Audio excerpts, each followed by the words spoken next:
Uh-oh. TEDx. It's been quite a while. I really don't know how to quit you. So, let's see what you have in store for us this time.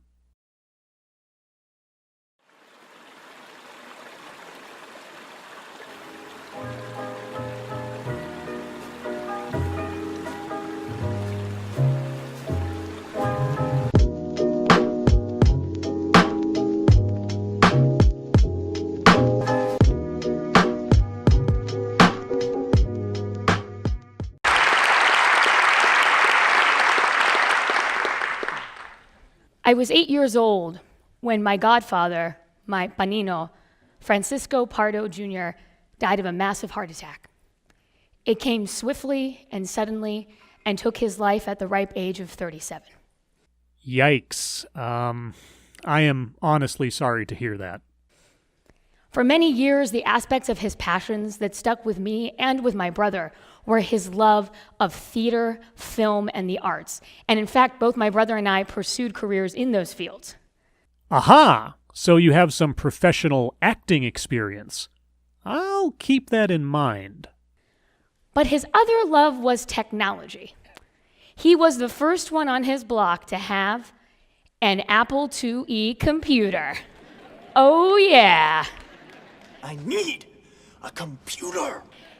And unlike many of the commercials at the time that marketed the personal computer to men and boys, I'm here with an average American homemaker with their own Apple personal computer. Jill, do you use your Apple for household budgeting? Actually, I'm working in gold futures. Well, you could probably put a lot of recipes in there, huh? Mm-hmm. And you can do trend analyses, generate bar graphs. Are you really a homemaker?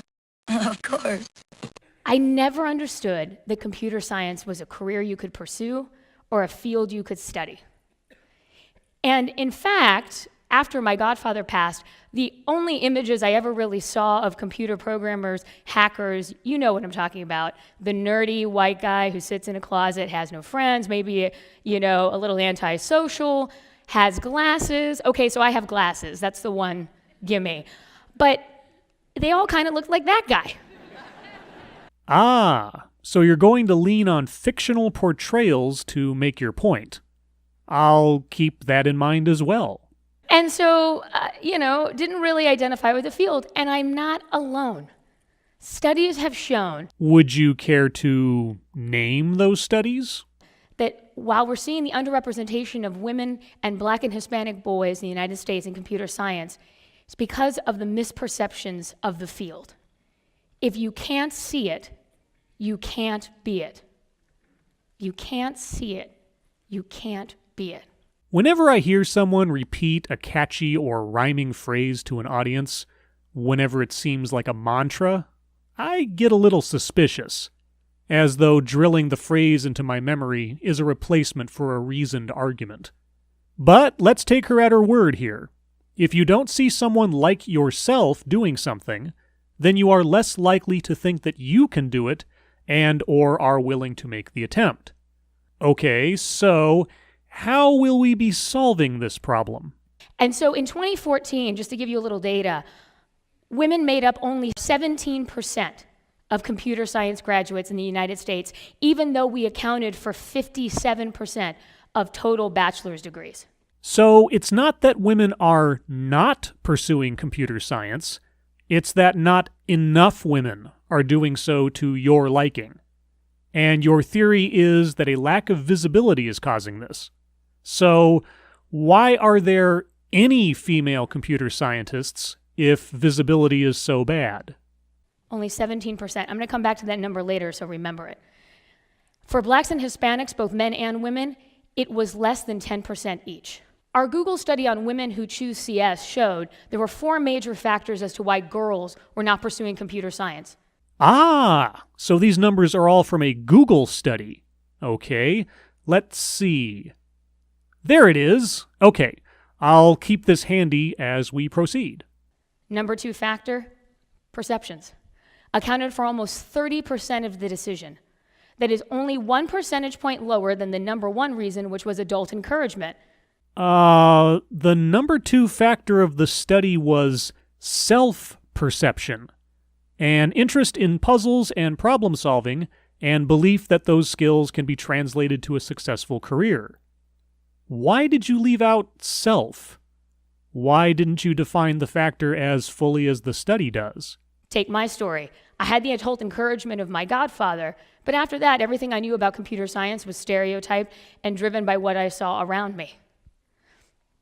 Girls in the study described computer science much like I did, nerdy, antisocial, male, etc., right? Right? And in more recent studies that we've done, both boys and girls say they rarely see a computer scientist on screen that looks like them, with girls, 31% of girls saying they never see a computer scientist on screen that looks like them. On screen. They never see computer nerds on screen that look like them. Okay, let's think about this for a second. According to this article, you were 30 years old in 2016. That puts you having been born around 1986. Okay, so save for your uncle's encouragement, you would have been less likely to enter computer science because you and girls like you never saw women on screen acting as computer nerds while you were growing up. Got it. Think about how much media we consume on a daily basis to never see somebody that looks like you on screen. So, again, never. Got it. For Hispanics, it's worse. Like me, I'm Hispanic, right? I'm Latina. We're 1 in 4 of this country under the age of 18, but we rarely see ourselves reflected on screen, not only in computer science, but in other roles. We have less access to computers, and we feel less confident learning computer science. Well, if Latinos have less access to computers, and I'm curious to know the reasons behind that claim, but stipulating to it for the sake of argument, then wouldn't that help explain a lack of interest in pursuing computer science? I mean, if no one had ever handed me a book, it might be more difficult to learn how to read. So, in this case, are you sure the problem is on-screen representation?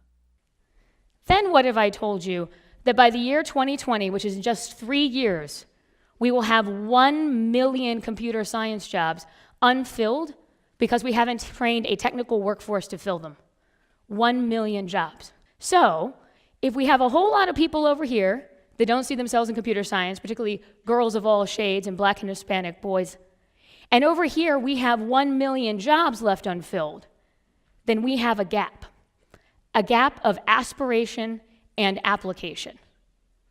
Yeah, never mind those white boys who lack confidence in their abilities to do computer science. Since so many other white boys already do that kind of work, there's no need to encourage all children, just the ones whose genitals and skin color we prefer. Got it. But what if we could change all that with a television show? I think Netflix might have beaten you to the punch. What if a digital series, a game, a movie could somehow change the way we thought about a profession, what it is, who does it, and our role in it? Well, that happened. How many of you watch CSI? Or one of the 4 CSIs? Well, when CSI premiered in the year 2000, 5 years later, we saw a 50% increase in the number of forensic science majors in the United States. 50%. With an over-indexing in women because of the lead women protagonists in the show. This is called the CSI effect. CSI caused that to happen. Are you going to offer any proof to that effect? And in fact, forensic science is one of the only STEM fields, science, technology, engineering, and math, that does not have a parity issue. We have 50-50 male-female representation. We have 50-50 representation? Really?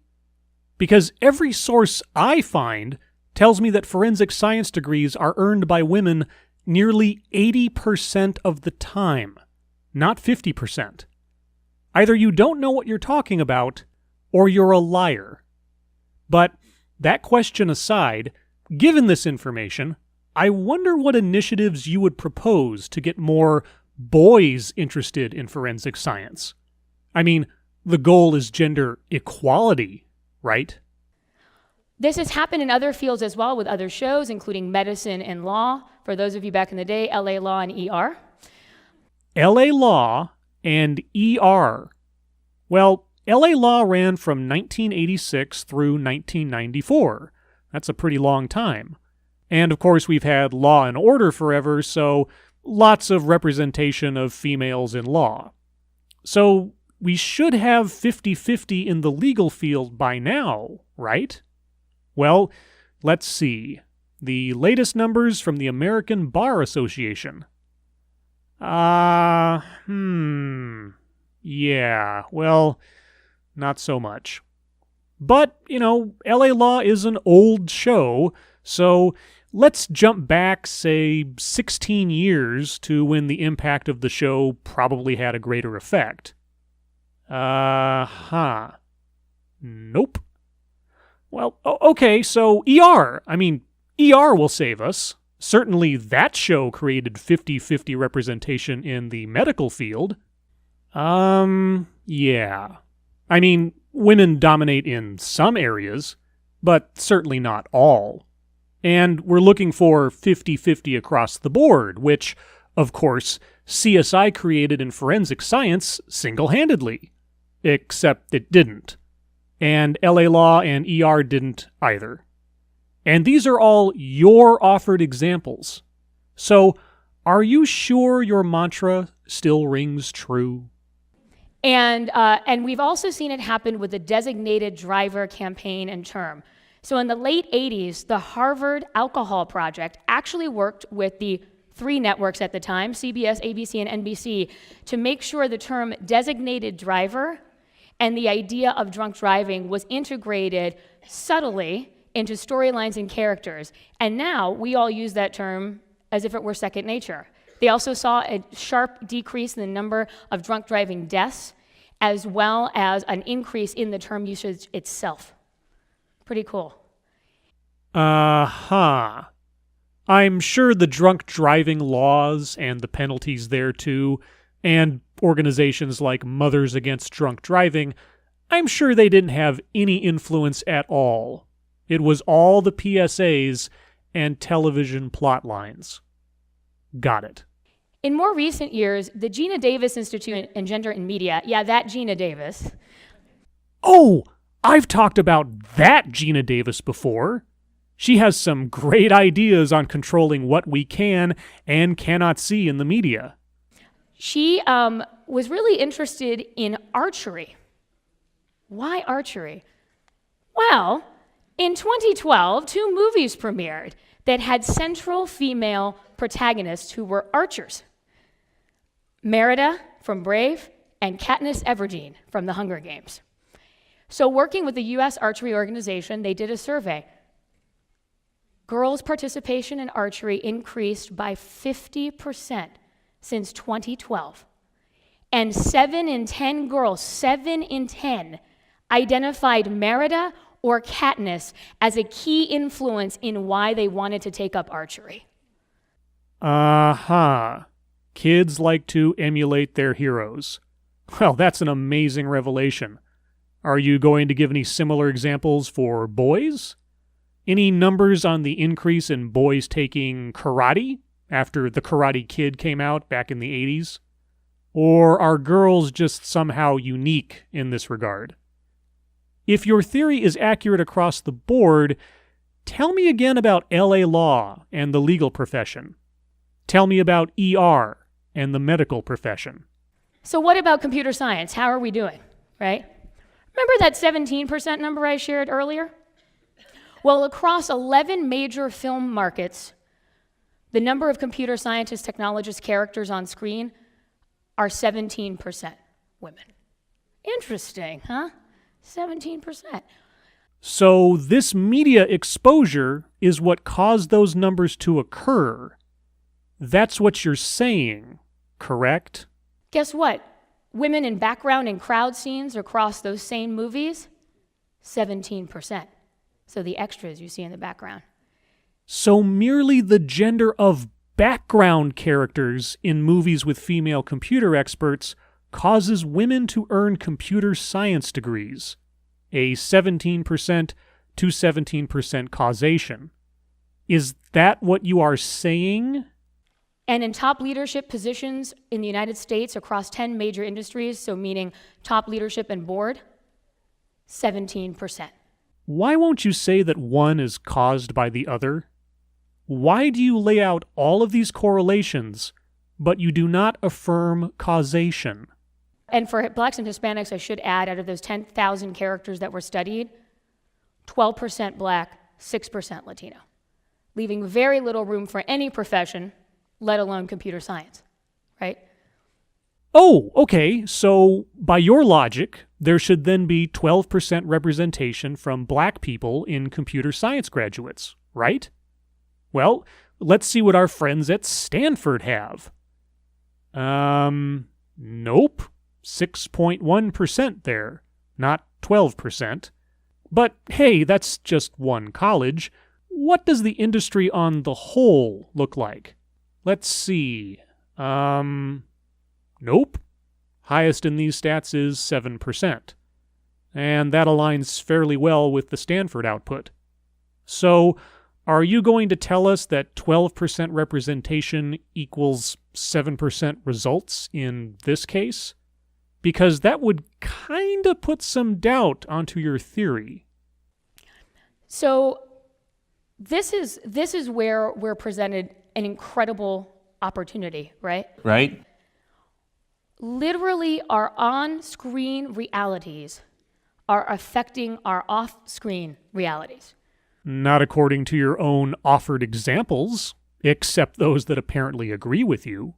We are creating stories on screen that reinforce, negatively often, or falsely portray the world we live in. TV shows and movies present a false portrayal of the world we live in.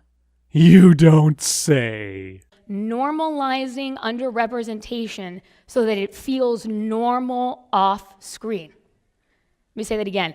That normalizes underrepresentation so it feels normal to us off screen. There's that repetitive mantra thing again. So can we do for computer science what CSI did for forensic science? I think so. My team and I work on that at Google. Courtney McCarthy and Jerea Green are my teammates, and we work across multiple different genres and platforms because unlike the designated driver campaign, we're not really dealing with just 3 networks anymore. There's about 500 now. And we introduce them to our Googlers who actually share their stories as engineers. We've worked with everybody from Empire on Fox to Miles from Tomorrowland on Disney Junior to Freeform's The Fosters to Cartoon Network's Powerpuff Girls to Ready, Jet, Go on PBS Kids, and most recently with Netflix's Project MC Squared. Wow. Sounds like you're all over the place. But you're with Google. Google doesn't produce, as far as I know, any of the content you listed. So, how are you going about doing this? So an example of how we do this is with Powerpuff Girls. For example, last year, we had 5 of our Google engineers, all women, on the rooftop of the Cartoon Network building in Burbank, California. And we did a speed dating event with their writers, artists, producers, and executives. And what that means is that each of the engineers were prepared to give a 7-minute TED-style talk and then rotate. And once they got through all of the different groups, they then would share back and have a Q&A session. Out of those conversations, just by merely having the storytellers talk to the engineers, Bubbles became a coder on the show, if you can believe it.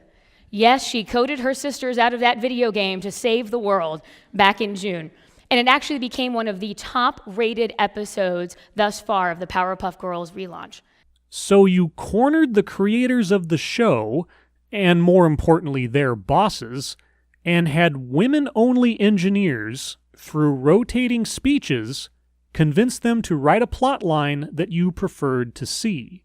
So this wasn't something that the creators had intended to do as independent artists. And this wasn't something they had ever done with their characters in the nearly 20 years they've been making the Powerpuff Girls. Yeah, I think you and the Gina Davis Institute have a lot in common. I should also note that Cartoon Network gave $30 million in a commitment as part of President Obama's CS for All initiative. And they're one of the few media companies to do that. Really incredible. We can't wait to see what comes out of that. CS for All. Oh, thank goodness. I was really worried there for a second. I should say we don't do this alone. We work with incredible partners like the Science Entertainment Exchange, who's represented here today. They work to normalize the representation of science and scientists on screen. We also work with the American Film Institute, with Sundance, and of course with the Gina Davis Institute on Gender and Media.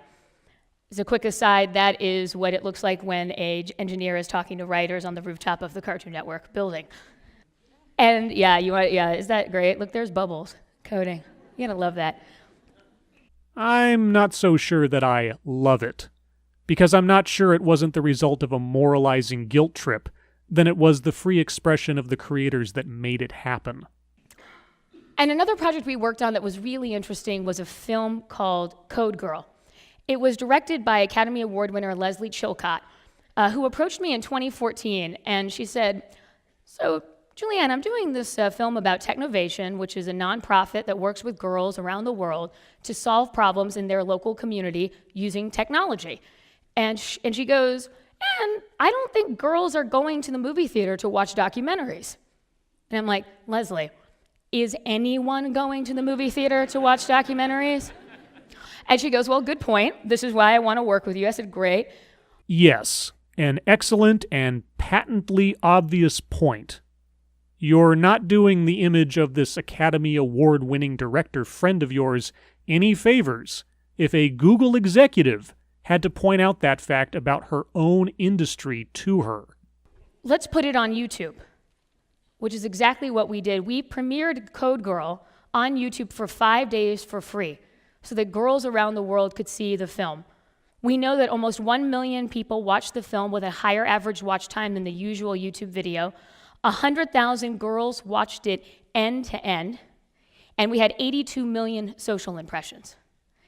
I have to break this down now. Okay, Code Girls is 1 hour and 47 minutes long, so 107 minutes. It was viewed almost 1 million times, so less than a million. How much less? She doesn't say. Okay. And these views had a higher average watch time than the usual YouTube video.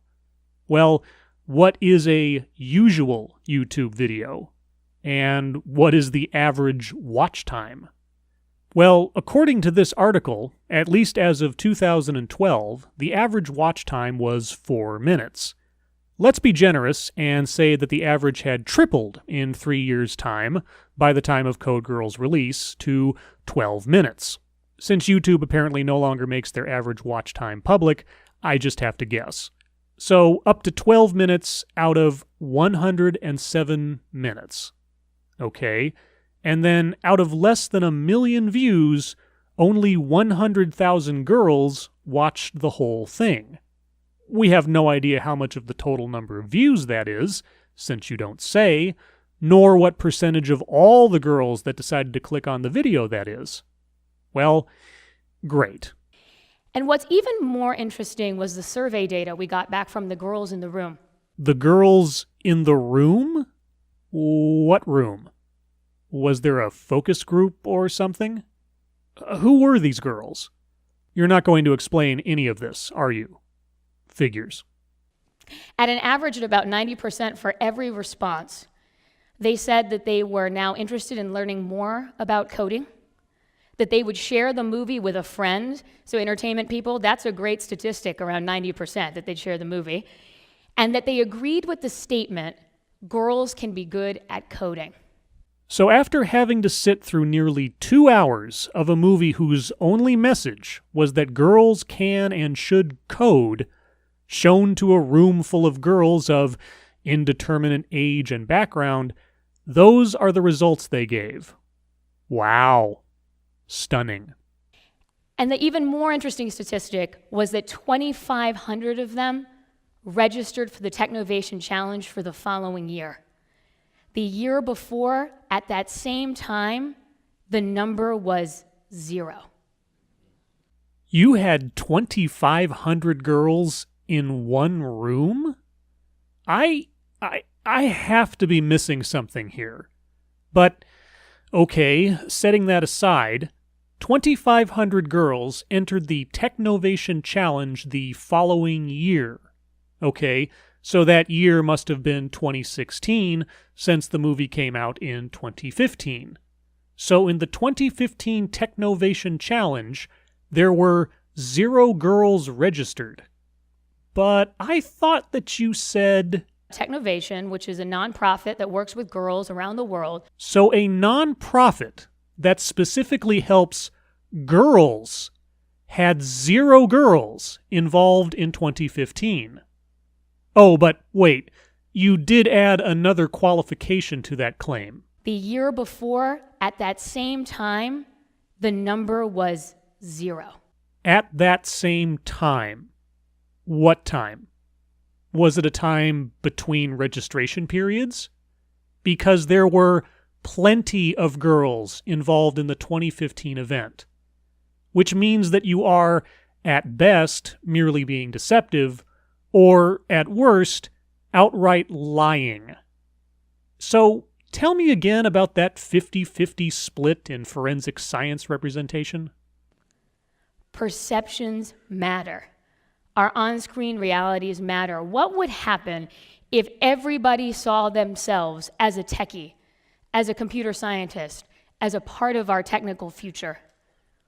Could we solve the most pressing problems of the day, like racial justice? Racial justice. Say it with me. Racial justice. Justice predicated on skin color. Sounds ideal, doesn't it? Like hunger, like climate change, if we involved everybody in the equation? Could we get to Mars faster?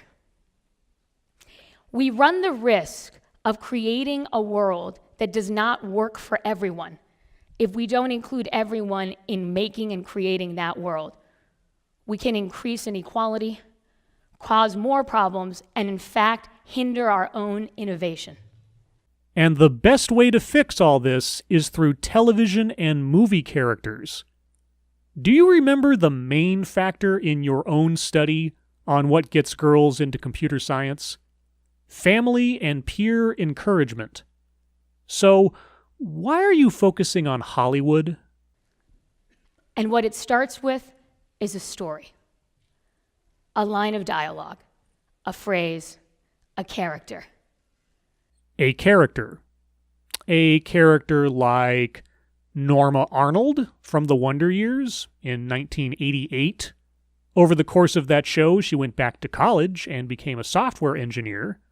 But she doesn't count, because we never see female characters like that. Or Acid Burn from Hackers in 1995. She doesn't count. No one ever saw her. How about Motoko from Ghost in the Shell in 1995? How about Angela Bennett from The Net in 1995? Willow from Buffy the Vampire Slayer, starting in 1997? Or Trinity from The Matrix in 1999? Yes, none of these characters were ever seen by anyone during the time of your own childhood from 1986 and onward. Got it. So next time you're with the kids in your life or just by yourself, think about, did I ever trade off passions I love like tech and art because I thought I had to? I can't bring my Panino back, but I can certainly keep telling his story about his love of art and technology through the storytelling we put on screen. And so I ask all of you, what story will you tell? Thank you.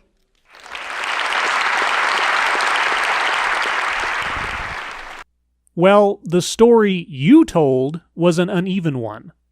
You offered correlation without causation, collateral examples that defied your own theory of implied cause and effect, and you outright lied about the significance of a film in motivating girls to join a science competition. If Monkey See, Monkey Do was a pathway towards changing people's personal desires, career goals, and potential, then shouldn't every basketball fan be in the NBA? Shouldn't every Doctor Who fan be working on time travel? Shouldn't every girl be pillaging ancient temples for lost artifacts by now?